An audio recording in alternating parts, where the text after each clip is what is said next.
we're gonna look at the French period, right? Which spans from essentially from 1798 to 1800, but we're going to take a look at what led to this period and maybe also what happened immediately after. We're going to look at it through the eyes of eyewitnesses, as I said, French eyewitnesses. The first is Pierre-Jean Doublet, and I'm going to talk a little bit more about him and what he had to say in his memoirs, right, in his book. I didn't write these books, by the way. I translated them because I thought they were extremely interesting and extremely important for people like us, right? To give us maybe a slightly different perspective to what is today known as the Maltese collective memory. It's referred to as that. The second eyewitness is Napoleon himself, right? We'll try and understand what he was thinking when he came to Malta. What did he want from Malta, right? Then there's another eyewitness, and unfortunately, I don't have a picture of him. I couldn't find one. His name is Bosredon de Rancigat, French guy. Very interesting character. He also left his diary during the blockade. So there's a lot of interesting stuff in there. Then there are two other books. One is a historical novel that was written in the early 1800s. It's called Sword Lily, and I know we have a Lily in the audience somewhere, right?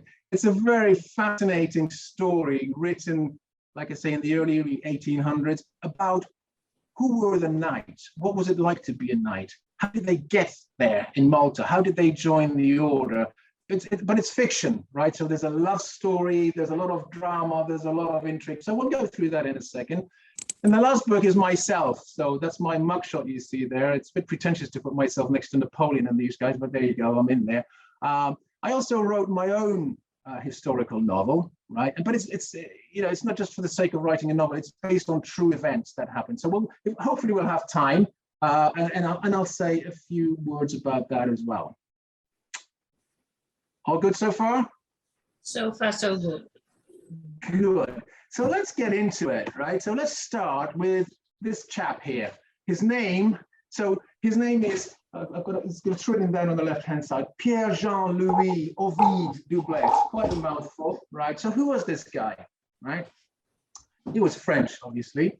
He was not a knight, right? He was recruited by the order as what you could call it, an ordinary soldier. He couldn't be a knight because he was not noble. If you're not noble, you could not become a knight. But he managed to work his way through to becoming the Grandmaster's secretary. And he explains in his book, how on earth do you become the Grandmaster's secretary if you're not a knight? And he explains that in great detail, which is quite a fascinating story, right? So on the left, you see the book that I came across. It's got a pretty long title, Mémoire historique sur l'invasion et l'occupation de Malte par une armée française en 1798. Wow, what a mouthful. All that, I've translated very faithfully his entire memoirs, and I call that book Malta Surrendered. I couldn't give it that long title because there's a bit more than just his memoirs in there. Now, I called it Malta Surrendered. That might be perceived as a little bit provocative to some Maltese, like, well, we don't surrender now, do we? The stuff's not that. Well, actually, what all that book is about the Malta being surrendered twice within 2 years. First by the Knights to Napoleon, and then by the French garrison to the British. So the topic is actually Malta Surrendered, which is why I gave it that name, although some people might not like it. Okay. Now here's some interesting stuff in there. He called his book, the book title, The Invasion and the Occupation of Malta by the French. But when I was reading through it and when I translated it, it turns out that he spoke a lot about the invasion. And I'll give you some of the kind of the topics that he goes through. But he spoke very little, hardly anything about the occupation, and yet he put it in that title, right? Sorry? So I have a strong, I may be wrong, but I have a strong suspicion that there was more to this book. I suspect there was probably a part 2 that spoke about the occupation, right? So, yeah. So this he wrote this. Yeah, it's a manuscript written with a feather, right? Can you imagine, right? That manuscript is sitting now, as I speak, still in a chateau in the south of France. Okay, I've never seen it. I'd love to see it. I'd love to see it because then we'll know if there's more to it. Maybe he wrote much more than what was published, right? So maybe one day, I've tried actually to get my hands on it, but it's actually very, very difficult. So who was this guy, Dublé? Like I said, he was the secretary to Grandmaster Hompesch and to de Rohan before him. And there's this little quote that I picked out from his book. And he said, he went through one hell of an ordeal in those 2 years, 4 years, whatever. He said, my heart was torn between reason, honor, and necessity. And that was very, very evident in his memoirs. Obviously, he owed his loyalty to the order. He worked for the order, and honor was very important in those days. Reason means common sense. I'm trying to do what makes sense. And necessity, because he had a family, he had a big Maltese family. He was married to Elisabetta Magri, and he had about 6 or 7 children. I can't remember exactly. So he was torn, trying to balance these 3 things. And that is very evident in his books, because in his memoirs, and sometimes he didn't seem to be coherent. He'd be saying one thing, at one point, maybe something that's not quite the same, as maybe even going in the opposite direction. I think he was going through a very difficult time internally. All right. So that's Pierre-Jean-Louis Dublé. Let me give you some of this kind of highlights of what he wrote in there, right? Now, the first thing that's in that book is also, as you see in the title up there, the Poussielgo report. Who the hell is Poussielgo? Poussielgo was a French officer. And before Napoleon arrived in Malta, he sent this chap over to Malta 6 months before, just before Christmas, on an intelligence mission. Napoleon wanted to know how the Maltese were going to react. He knew how the Knights were going to react. It was going to be hostile. But he didn't know what the mindset was of the Maltese, right? So Poussielgo, who happened to have a cousin in Malta, who used to manage the harbor, the victualizing of the ships and that kind of stuff. He spent 6 months on Malta talking to Maltese, talking to the Knights, and basically produced a report for Napoleon. And this book includes that report. Obviously, he was not very kind to the Knights, right? And he's explaining to Napoleon how the Maltese had probably had enough of the Knights and how they were treated by the Knights. So, yeah, he speaks a lot about, Dublé speaks a lot about the Knights, how the knighthood, how the order had evolved from the very beginning to the very end. And he talks about the decline and the decadence and the bad behavior, especially of the young knights. And he tells it through little episodes, through stories, which are very, very interesting to read. And by the way, sometimes I post some of these stories on Facebook, on some of the Maltese historic websites. So maybe some of you might have come across them. I don't know if in Facebook you can search for my posts, but there are some very interesting posts about the rivalries between the knights, the knights of the different languages, the different ones, they didn't get on very well. And Dublé really, lays bare exactly these kind of rivalries they have. He talked about, what led to this decline. He speaks about the wealth of the knights, the commanderies that they have in France. And with the French Revolution, how they all got taken over by the French state, which was part of the beginning of the ruin of the order. All this in very great detail and how it functions, Dublé talks about it, right? Now, interestingly enough, he also talks about Freemasonry. We were having this little conversation just before this presentation started. Well, Dublé has a little chapter about how he got roped in to joining a Masonic lodge. And it's a very funny episode, exactly, in fact. And he's obviously this was not seen. And by the way, de Rohan was part of that same lodge. We were saying that, we think that the Catholic Church doesn't see the Masonic lodge in good light. He talks all about that and how he got roped into it. It's quite amusing as well to read that. He talks about his personal life as well. Like I said, he talks about how on earth did he become secretary. And how he met his wife, right? And basically, he talks about his personal life, and he talks about his exile when when the French surrendered to the British, he was not very welcome. He was French. He was part of the French administration, right? And he was also accused by the knights of being a traitor. And this is also part of the intrigue in his books. And the reason why he wrote the book is to explain, to set the record straight. He says, I'm not a traitor. Here's what happened. He was accused of giving the Grandmaster's secret code to Napoleon, right? And he's saying, well, I had no choice. And he explains in great detail. I don't have time to go through all those details. It's quite fascinating.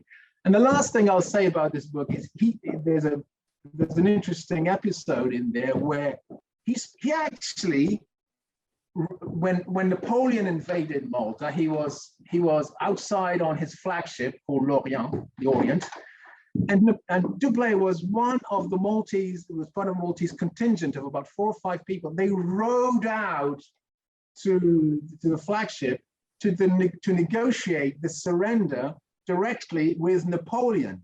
So he's explaining exactly the conversations he was having between him and Napoleon. Quite a fascinating read, which is what led me to actually translate this book, right? So that's Dublé, right? And if there are any questions or comments, please do fire away. You might need to unmute yourselves, but you're more than welcome to do it. I'm happy to have a little conversation, okay? All right, that's one piece. Now, let's talk about the second eyewitness, which is Napoleon himself. And I think we have to ask ourselves, as I said earlier, what did Napoleon really want? You know, I believe, maybe you see things different. I believe that the Maltese collective memory, as we call it, which was certainly my own as a teenager, as a child, and growing up. I didn't know much. By the way, I didn't like history when I was in school in Malta. I just didn't like it at all. Because they taught us British history, you know, the Battle of Hastings and things like that, which just didn't resonate with me. But, you know, we have to ask ourselves, what was it? You know, what actually really happened here? Did the French just come here to steal and pillage our churches, to rape our women and then go off, which is in some of the mindsets that we have into Maltese? If you read this and go through every single order that Napoleon gave concerning Malta, of course, and there are about 100 of them. So he was really busy, I guess, as they were coming into Malta from Toulon, which took about 2 weeks, 2.5 weeks. I believe he was busy preparing the administration for Malta. So there are 2 sides to this book. The first part is he's giving orders on the invasion, meaning he's telling his generals, you will land at Marseille. You will land and you will occupy Marseille. You will land in St. Paul's Bay. You will land on Gozo and occupy the forts in Gozo. And you will land on Valletta and surround the city of Valletta. He's giving very detailed orders what every general had to do. And some of the generals reported back. And this is also fascinating reading and telling them what happened. We landed on Gozo and we were met by the Maltese militia who fired from the hills. And by the way, they did kill some French officers. In his book, Dublé was expressing his shock that the French took over from the Knights without firing a single shot, quote unquote. Actually, some shots were fired, and 2 French officers did lose their lives, which upset Napoleon massively.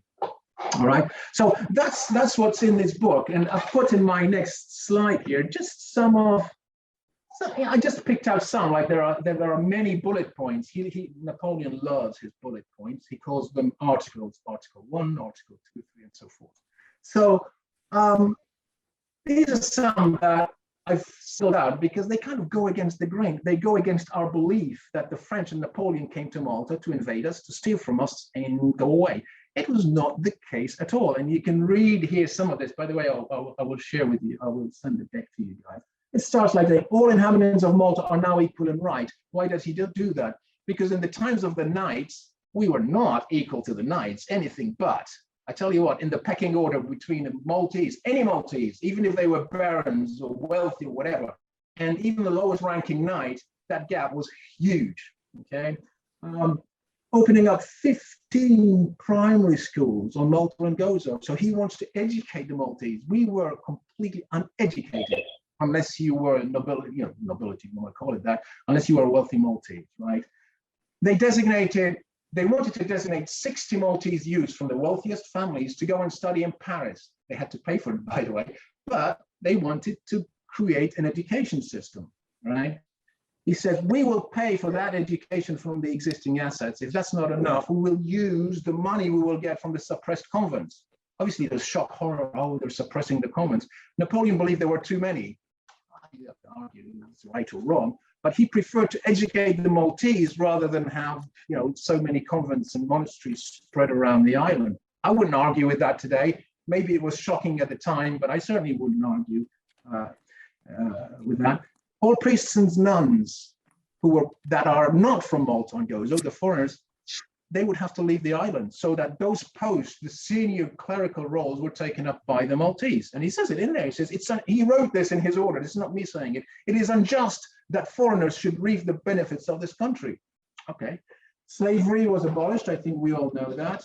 Now I'm going to pick on the last one, right? Which says people and their property must be fully respected.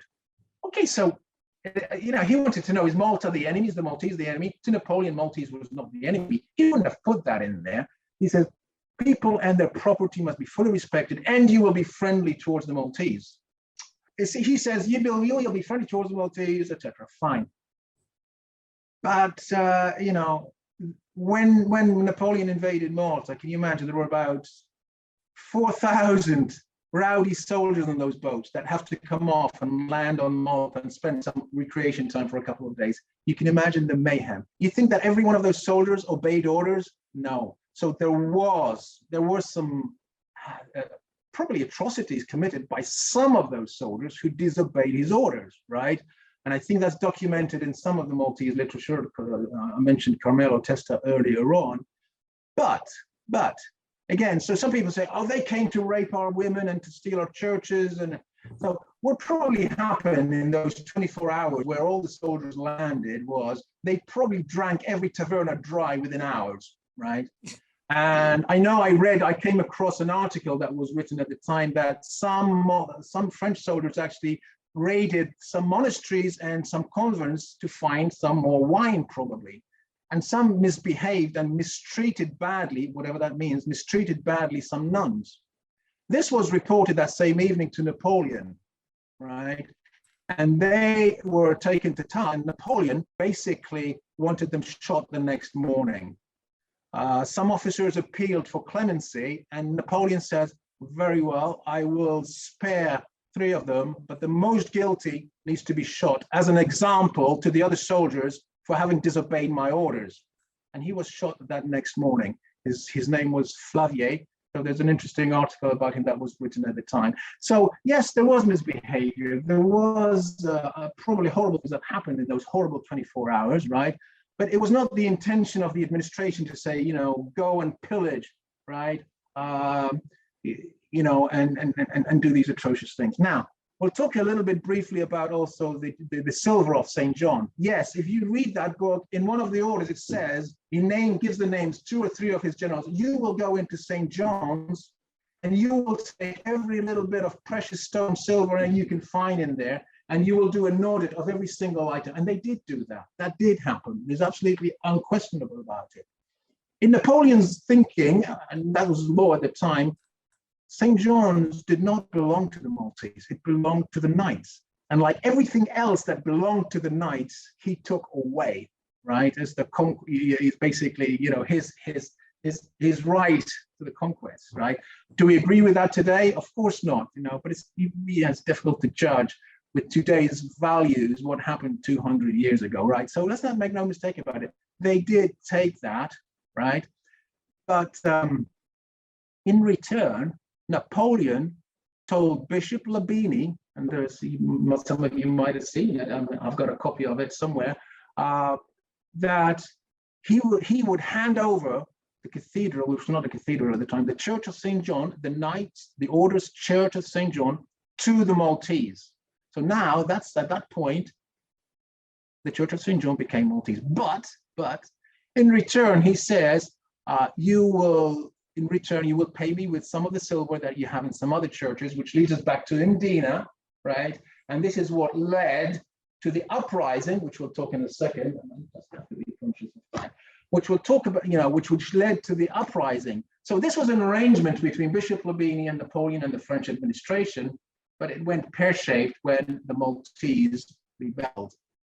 All right. So that's the orders of Napoleon. That's the second eyewitness. All right. Now let's move to the next one, right? And this is also just as interesting, right? So I was saying earlier on that Doublet did not talk didn't say anything about the occupation. Fortunately, there's another French knight this time. This guy is a knight of Malta. He was actually blockaded inside Valletta during those 2 years. And during those 2 years, there's not much to do. In fact, one of the main things they had to fight against was boredom, would you believe, right? And throughout those 2 years, he kept a diary, which he published in 1801 after he was exiled by the British, right? So let's say a few words about who this guy was, right? He was a knight to begin with, which means he was noble, which means he was wealthy. He'd been a knight of Malta ever since he was a teenager. He was a page to Grandmaster Pinto, right? So he was already on Malta then. And he spent most of his life on Malta. So he spent 30 years on Malta. He knew Maltese society very, very well, all right? Unlike most knights, he had some very radical political views in the sense that he believed in the values of the French Revolution. Now, the French Revolution was against the clergy and against nobility.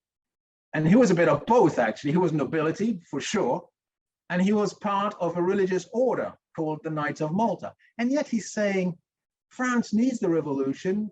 So he was kind of a left-wing radical, if you want to call him that. But coming from a knight, it's very unexpected. And in his memoirs, he doesn't just explain what he went through during those 2 horrible years locked up inside Valletta and being bombed by the Maltese militia, right? He also talks about Maltese society, what he thought about them. He also, this is quite interesting, he also petitioned Grandmaster de Rohan. He says, I believe the Maltese should be allowed to join and become knights. He was not having any of that. It's absolutely impossible for the knights to have somebody who's not of noble extraction. But he petitioned very, very strongly in favor of the Maltese and continued to do so. So a very interesting kind of, very different to what the other knights were at the time, right? So that's Bosredon the Rancic. What he did when Napoleon invaded, the first thing he did is he wrote a letter and gave it to Grandmaster Pompet, and he says, I am not fighting against the French army. I am French, and I joined the order to fight the Muslim infidel, right? Not to fight the French. And he was imprisoned for that. He said, fine, the Grandmaster said, fine, well, in that case, we'll lock you up. And he was locked up during those 24 hours inside Fort St. Angelo. And he describes that as well, okay? So now, I've put some images that were actually, these were kind of done by British, actually, a guy called James Weir, which I think they're very nice, actually. It shows when the British flag was hoisted probably for the first time. And this is, if you know the Maltese geography, that is Mars, as it says down there. And that was one of the batteries that was actually pointing, as you see on the left, pointing towards Valletta on the left and pointing towards Cotonera on the right. So the cannons are pointing on both sides. And now, one thing that came clear to me from my readings, right, is, during the blockade, we like to think that, we didn't like the French, so we blockaded them inside Valletta, starved them into submission for 2 years, and then we became British. Well, there's a bit more to it than that, right? I mean, and what you see here is who was calling the shots, right? And to me, again, we may disagree or agree with it, but it's clear that the shots were being called by the British, right? Because what happened, we were talking about what happened in Mdina, right? Out of the blue, right? The Maltese rebelled, right? And suddenly they seemed fully coordinated, right? By a priest from Zabuch, right? And who was a cotton merchant, and another cotton merchant from Birkirkara, Vincenzo Borg, known as Censu Brared, right? Now, you know, a cotton merchant and a high-ranking priest will not be able to coordinate an operation against one of the best armies in the world, which was the French army at the time, probably second only to the British. And we can argue against that, but that was impossible. They were well coordinated, they were armed, right? And they took orders by the British. So it's clear that you know, they had arms, they were paid and received orders by the British, right? Which went a bit pear-shaped in the end because the Maltese were hoping to gain some rights after the French were exiled, were kicked out, and that didn't really happen. But that's another chapter, right? That's the post the French period, right? I've got another one here, which is also, I think, it's color. It's similar. It's almost the same thing. But you see there and again, you see this clearly. You see in the center there, I don't know if you can make it out clearly, but you see the two Maltese militiamen there manning the cannons, right? With the red, I don't know what you call it, but the typical traditional red hat at the time, supervised by the British soldier on the right. Okay, so you know, one thing that Ransiger says, he reveals a lot of things. One thing is he says in the book, what were the 10 reasons for this uprising, right? And he admits, I mean, it's not like trying to defend the French. On the contrary, he's trying to outline where the French made mistakes. And there are 10 reasons.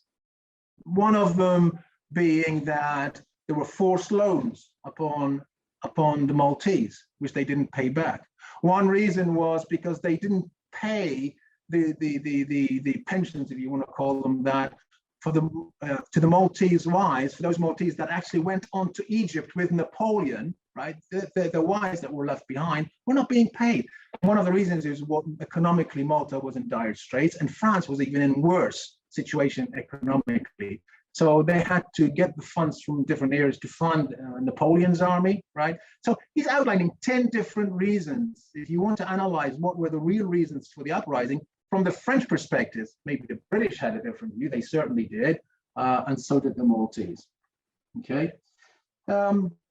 One thing that I wanna show you is a quote from the book, right? And the question sometimes I get asked is, you know, just how hard was it for the Maltese? It was very hard for the Maltese. It was just as hard for the British garrison. And Ransiger talks about the death rates, you know, in the first 6 months, how many French soldiers died. He didn't know how many Maltese died because they were on the other side of the wall, right? But we have figures, and the figures tell us, obviously, we had figures after all this happened. What the Maltese claimed were that there were 20,000 Maltese lives lost during the blockade. They were lost not because of the fighting. Very few lives were lost from firing, cannon shot. 10,000 Maltese lives. The Maltese claimed it was 20,000, so they petitioned to the British, and the British said, nah, that's probably too many. It's more likely 10,000. So we can argue it's probably somewhere in between. Wherever, it's a huge loss. Considering the population of Malta at the time was probably around 100,000, maybe a bit more, that was huge. And to me, honestly, we can be proud that we kicked the French out and everything else. The real drama of what happened in those 2 years, and to me, it was really downplayed by the British. And against my own personal opinion, I don't want to get into any sort of hot debates with you guys, but I think that was the real thing. All those Maltese innocent lives, and many Maltese did not want to be part of this blockade. They just wanted to raise their kids. They wanted to be able to feed their children, but they got roped into it. They got roped into it. And Ransiger relates all this because sometimes people came out from the countryside into Valletta because some people, Maltese people, were blockaded inside Valletta as well. It was not just the French. There were many Maltese inside Valletta. They had nowhere to go, right? But sometimes from the countryside, some people would come in because There's no food. If we stay in the countryside, we will die of starvation. So they went in kind of on their knees begging to go into Valletta. There was not much more food in Valletta, right? That's how bad it was. It got so bad, and that's the quote there. He's saying, this is towards like 18 months into the blockade. Apart from the donkeys, mules, and horses, which we continue to eat, they'd eaten them all. And now we've all eaten most of the top dogs and cats, and they'd eaten most of them, there are hardly any left. And now they were eating rats. And funny thing, and most of the rats were being caught in Bakery Street, because that's where the bakery is, and that's where the rats were, right? And they were bigger than other places. It's horrible. It's absolutely horrible. So they were starving on both sides, and that blockade was who was going to starve first. And it was the French that starved first, and they basically ran out of food, and they had to submit. And obviously they said, we're not going to submit to the Maltese, we will submit to the British army. And that's all about honor. It's about losing with honor. And that upset the Maltese, because the Maltese were doing the blockade, right? In my opinion, the blockade could not have happened if the British were not there, stopping the supplies from coming in, right? If they didn't give the Maltese the arms that they gave, if they didn't pay the Maltese, and I believe that so many of the Maltese had do it not from choice, because they had to earn a living and feed their children, right? And the British were paying, right? So again, there's a lot of revealing stuff in this book. I can only mention like some of them, right? And like I say, the real tragedy of that is the 10,000 lives or more that were lost. And there's not even as much as a single monument in Valletta or wherever to commemorate those lives. Maybe that'll happen one day. Maybe if I continue speaking out loud enough, I would like to see that happen.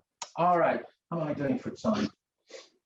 I know I'm sitting between you and dinner, guys, and but if you want to have a glass of wine like Herbert is doing, I think that's a great idea. So I won't be upset. You can go ahead and do that. Okay, let's see. All right. Just another point. I put this in. You'll see it in the slides. Is so Censu Brared and Canon Saverio Caruana, who was one of the leaders, I should say, driving this. And by the way, Canon Caruana, the bishop, was actually going on board the British ships to take orders directly from Alexander Ball. What's a cleric doing there, taking military orders? But anyway, I put this in there. This is from Alexander Ball to Vincenzo Borg, or Censu Brared, right? And he's basically the British wanted to use the Maltese, obviously, to overpower the French and take them out. They didn't want to wait 2 years. So that's why I say we were on. But the Maltese army against the French, I mean, we were not a trained army. The British were, the French were, right? And the first assault went really, really bad, really bad. And, Maltese realized they were not up to it. And this is the response from Alexander Paul saying, you need to show a lot more bravery. I see great misfortunes for you if you don't, da-di-da. He's basically saying to the Maltese is that, you need to take your destiny in your own hands and basically do the fighting, right? Again, it kind of tells you who was calling the shots there. All right, so I've got a few minutes left. So now I'm going to move on these two books that I'm going to talk about. One is written by myself, right, which I'll talk about in a minute. And the other one was written by a Frenchman in the early 1800s. So this is fiction, but both are packed with historical facts, which kind of makes them a lot more interesting. Let me talk about the Malta Soldier first. This book is essentially about some events that took place after the British arrived. So just try and imagine this, right? So 2 horrible years. We've gone from the rule of the Knights to the rule of the French, which didn't last very long, and now to the rule of the British. Nobody speaks English. nobody can even pronounce some of the words in English. So you can you can see some of the challenges there. And now we've got these British garrisons all over the place, and there was enough, you know, the British needed a base because they were still fighting against the French on several fronts, including southern Italy, right, which is not very far from us. So they were recruiting soldiers from many different countries: Albania, Turkey, Russia, Italy, Sicily, right, to complement their troops, right? So the story happens right there. You see this map there. You should be familiar with that. I'm sure you are. That's the harbor. That's the Valletta harbor. On the left-hand side, bottom left, you see Fort Ricasoli. In the center there, on that tip, that's Fort St. Elmo. And this is where the story evolves. In fact, the original title of the book was actually The Ricasoli Soldier, because it's all about what happened there, right? I'm not going to give you all the details in case you want to read it. But yeah, I changed the name to Malta Soldier because Ricasoli doesn't resonate very well unless you're Maltese and you know about the fort.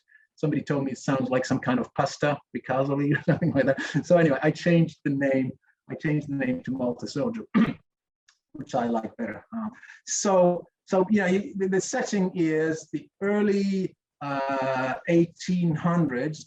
The British have recruited a bunch of mercenaries, and they were all based in Fort Ricasoli. Okay, there was what happened was, and I'll give you some of the insights in there. These mercenaries actually rebelled. There was a mutiny at Fort Ricasoli. Okay. The book tells the story of one of the soldiers that was inside Fort Ricasoli when they did the mutiny and what happened afterwards. It was, and I got most of my historic details from some journals, British journals, that were published right after the events, right? And in a certain amount of detail, what became of those soldiers who were inside Fort Ricasoli. Many of them were freed, but the 6 of the ringleaders were actually blockaded themselves inside the fort. Cut a long story short, they actually end up by blowing up their own fort. And you read it in history. 2 things happened in those periods. The Polverista of Burgu, which is right above there, was blown up to pieces. The Polverista was where all the ammunition of the British Army was sitting, right? It just blew up because of an accident. Somebody mishandled the gunpowder, and it shook the entire island. A few weeks or months later, Fort Ricasoli was blown up, but it was a different story. It was blown up by those mercenaries, and the rest of the book tells you the story of those mercenaries. It's actually, there's a romantic story behind it as well. That's the fiction piece, but the events outside that actually did happen. It was very, very, very tragic. All right, so that's the Malta Soldier. And now the other one is Sword Lily, right? So this one's for you, Lily. I know we have a Lily on the audience here. What's this book about? I really enjoyed reading it. So it's dated. It was written in 1843, written by a noble person, Auguste de Kermanguy. In France, when your name begins with a de, chances are you're nobility, or were nobility in the past, right? He's telling this story. What I liked about this book, it really gives you some insights of what it was like to be a knight, all right? So what he does is, de Rohan, who was the Grandmaster, had a nephew out in Brittany, in France, where he came from, right? His nephew making this journey from Brittany all the way to Malta to join the order, right? So the book is tracing his steps.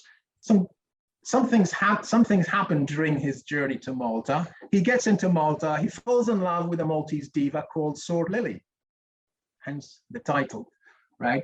So there's a lot of detail of what life in the order was like, and I'm not meaning the religious parts. It's more actually everything else. The parties they threw, the galas they threw, You know, there's a lot of the games they've played and everything else. It really gives you an insight. Okay, this is what knighthood was about. Obviously, there's drama, there's intrigue, and the reason I've put the precious relic, or Our Lady of Philerm. I don't know, maybe some of you are not familiar with this, right? And I see some heads nodding there. Our Lady of Philerm, that icon, is one of the most important icons that the order possessed. I would say there were two. That was one of them. And the other one was the arm of St. John the Baptist, which was also in the cathedral in St. John. Napoleon held himself to both, right?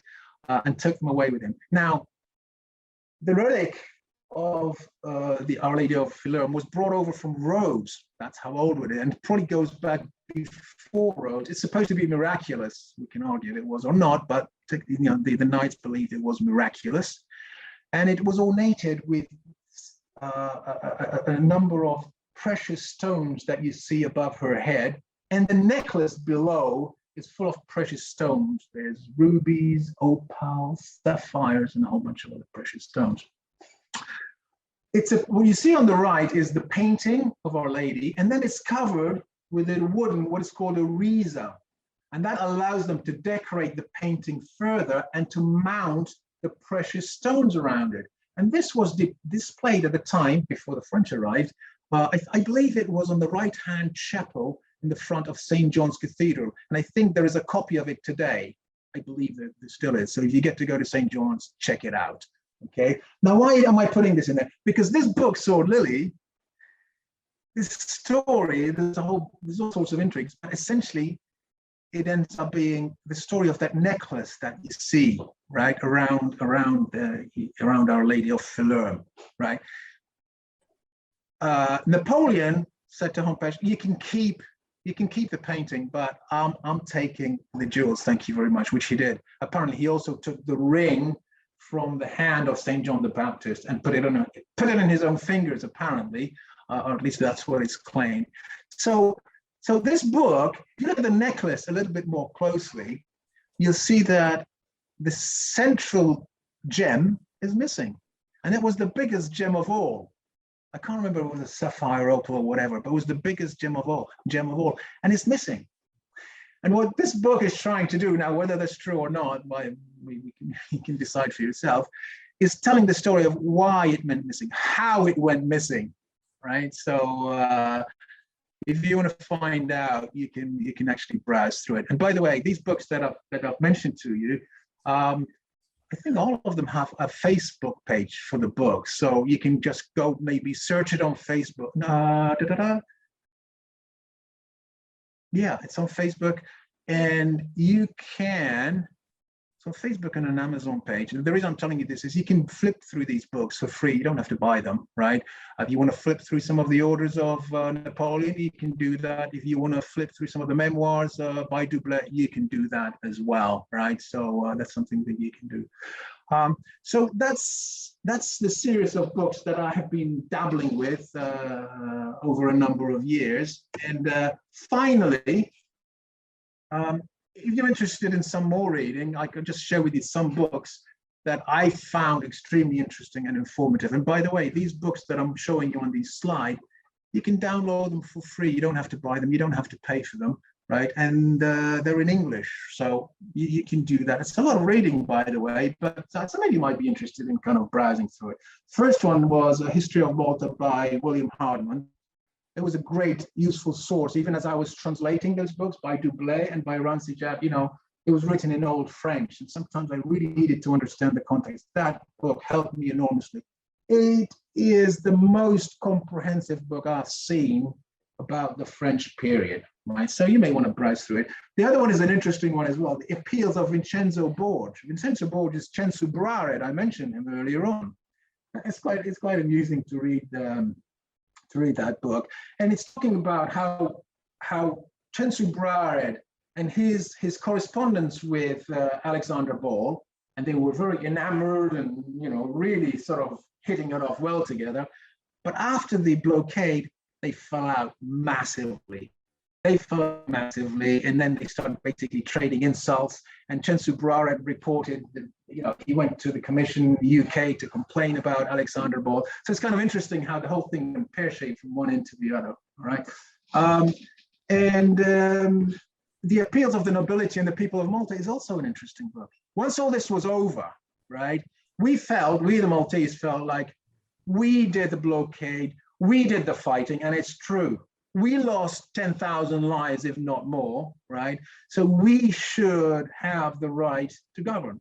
And that lasted for years, and obviously the British saw things slightly different, right? So you'll see, it's interesting reading, right? It gives you a lot more insights, and I think it will help you evolve and develop your perception of what really happened during those years, beyond what sadly many Maltese think. The French came in, they pillaged and they stole, and then they left, and then we kicked them out. Okay, that's all fine. It makes us feel good. I like to say that myself, but there's more to it.